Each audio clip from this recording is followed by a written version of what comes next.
शनिवार व्रत कथा। नमस्कार भाइयों बहनों, जय मां गायत्री। आप सभी का मेरे YouTube चैनल शुभकर माही अष्टो में स्वागत है।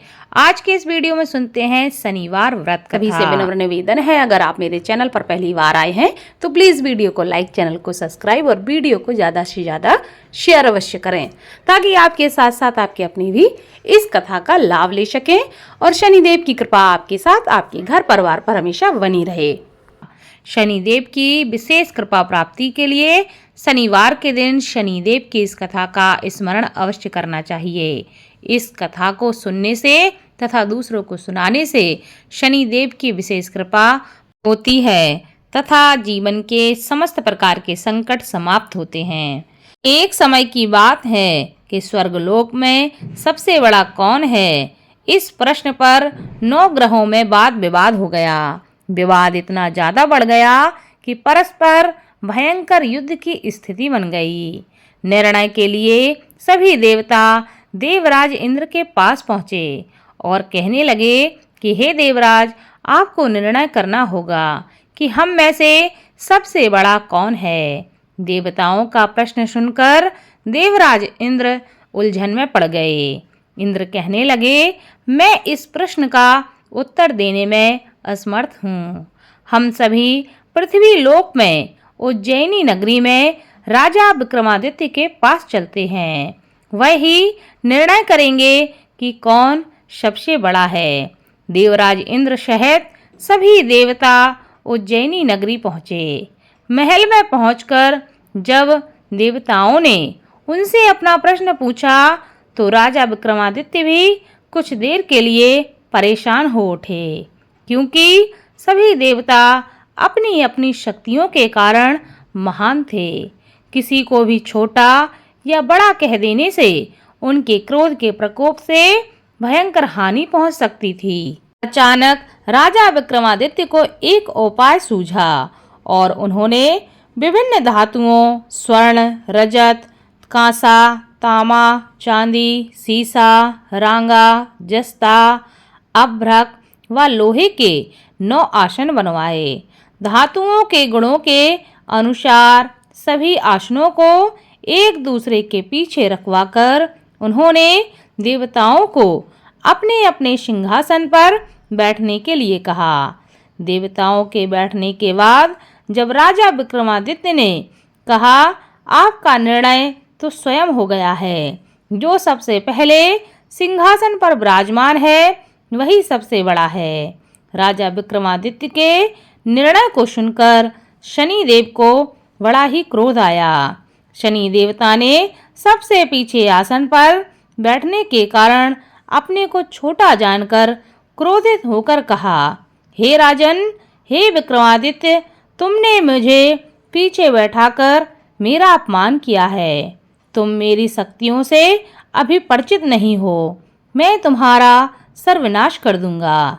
शनिदेव ने कहा, सूर्य एक राशि पर 1 महीने, चंद्रमा 2.25 दिन, मंगल 1.5 महीने, बुध और शुक्र 1 महीने, बृहस्पति 13 महीने रहते हैं, लेकिन मैं किसी राशि पर 7.5 वर्ष तक ही रहता हूँ। बड़े बड़े देवताओं को मैंने अपने प्रकोप से पीड़ित किया है। राम को 7.5 के कारण ही वन में जाकर रहना पड़ा और रावण को 7.5 के कारण ही युद्ध में मृत्यु का शिकार बनना पड़ा। राजा, अब तू भी मेरे प्रकोप से बच नहीं सकेगा। इसके बाद अन्य ग्रहों के देवता तो प्रसन्नता के साथ वहां से लौट गए, परंतु शनिदेव बड़े क्रोध के साथ वहां से विदा हुए। राजा विक्रमादित्य पहले की तरह ही न्याय करते रहे। उनके राज्य में सभी स्त्री पुरुष बहुत आनंद से जीवन यापन कर रहे थे। कुछ दिन ऐसे ही बीत गए। उधर शनि देवता अपने अपमान को अभी भी नहीं भूले थे। विक्रमादित्य से बदला लेने के लिए एक दिन शनिदेव ने घोड़े के व्यापारी का रूप धारण किया और बहुत से घोड़ों के साथ उज्जैनी नगरी पहुंच गए। राजा विक्रमादित्य ने राज्य में किसी घोड़े के व्यापारी के आने का समाचार सुना तो अपने अश्वपाल को कुछ घोड़े खरीदने के लिए भेज दिया। घोड़े बहुत ही कीमती थे। अश्वपाल ने जब वापस लौटकर इस संबंध में बताया तो राजा विक्रमादित्य ने स्वयं आकर एक सुंदर व शक्तिशाली घोड़े को पसंद किया। घोड़े की चाल देखने के लिए राजा उस घोड़े पर सवार होते हैं तो वह घोड़ा बिजली की गति से दौड़ पड़ा। तेजी से दौड़ता घोड़ा राजा को दूर एक जंगल में ले गया और फिर राजा को वहां गिराकर जंगल में कहीं गायब हो गया। राजा अपने नगर को लौटने के लिए जंगल में भटकने लगे, लेकिन उन्हें वहां से लौटने का कोई रास्ता नहीं मिला। राजा को भूख प्यास लग आई थी। बहुत घूमने पर उन्हें एक चरवाहा मिला। राजा ने उससे पानी मांगा। पानी पीकर राजा ने उस चरवाहे को अपनी अंगूठी दे दी। फिर उससे रास्ता पूछकर वह जंगल से निकलकर पास के नगर में पहुंचे। राजा ने एक सेठ की दुकान पर बैठकर कुछ देर आराम किया। उस सेठ ने राजा से बातचीत की तो उसे राजा ने बताया कि मैं उज्जैनी नगरी से आया हूँ। राजा के कुछ देर दुकान पर बैठने से सेठ जी की बहुत बिक्री हुई। सेठ जी ने राजा को बहुत ही भाग्यवान समझा और खुश होकर उसे अपने घर के भोजन के लिए अपने घर पर ले आए। सेठ के घर में सोने का एक हार खूंटी पर लटका हुआ था। राजा को उस कमरे में छोड़कर सेठ कुछ देर के लिए बाहर चला गया। तभी एक आश्चर्यजनक घटना घटती है। राजा के देखते देखते सोने के उस हार को खूंटी निकल गई। सेठ ने कमरे में लौटकर हार को गायब देखा तो चोरी का संदेह करके राजा पर उसने आरोप लगा दिया, क्योंकि उस कमरे में राजा ही अकेला बैठा था। सेठ ने अपने नौकरों से कहा कि इस परदेसी को रस्सियों से बांधकर नगर के राजा के पास ले चलो। राजा ने विक्रमादित्य से हार के बारे में पूछा तो उसने बताया कि उसके देखते ही देखते खूंटी ने हार को निगल लिया था। इस पर राजा ने क्रोधित होकर चोरी के अपराध में विक्रमादित्य के हाथ और पैर काटने का आदेश दे दिया। राजा विक्रमादित्य के हाथ पांव काटकर उसे नगर की सड़क पर छोड़ दिया गया। कुछ दिन बाद एक तेली उसे उठाकर अपने घर ले गया और उसे अपने कूल्हे पर बैठा दिया। राजा आवाज देकर बैलों को हाँकता रहा। इस तरह तेली का बैल चलता रहा और राजा को भोजन मिलता रहा। शनि के प्रकोप की 7.5 पूरी होने पर वर्षा ऋतु प्रारंभ हो गई। राजा विक्रमादित्य एक रात मेघ मल्हार का गाना गा रहे थे कि तभी नगर के राजा की लड़की राजकुमारी मोहिनी रथ पर सवार होकर उस तेली के घर के पास से गुजर रही थी।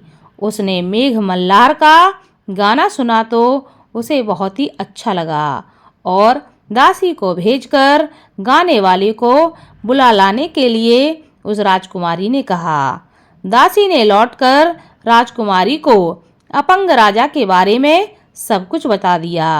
राजकुमारी उसके मेघ मल्हार से बहुत मोहित हो गई थी, अतः उसने सब कुछ जानकर भी अपंग राजा से विवाह करने का निश्चय कर लिया।